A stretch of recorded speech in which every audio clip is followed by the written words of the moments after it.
They're calling it Airplot.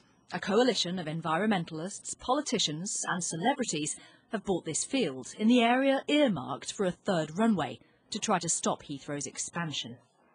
The land is in Sipson, a village set to be demolished if the government say yes to a new runway. Among those digging for victory, comedian Alistair McGowan, one of those who've signed the deeds, and they say they'll never sell the land. There's talks of compulsory purchase orders, or if they start to do work, we'll be here to defend it. And I'm sure that thousands of other people who are hoping to get alongside us as beneficiary owners will be here as well. This is the land Heathrow Airport currently occupies. The £13 billion expansion plan involves building a third runway and sixth terminal to the north of the existing site. And it's within this area that Greenpeace has bought a small plot of land the size of a football pitch.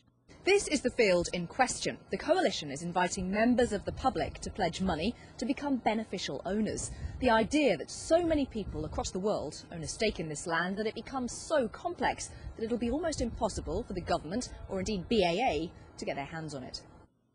It's not the first time this method has been tried. In the 80s, Friends of the Earth used the same tactics to stop the M40 from being built through a meadow in Otmoor, in Oxfordshire.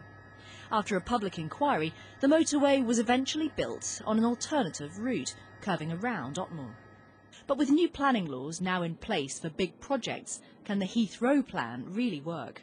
One might think this will be an enormous problem for the acquiring authority. However, in reality, they will merely need to follow the same processes as they would in relation to objections from the existing residents.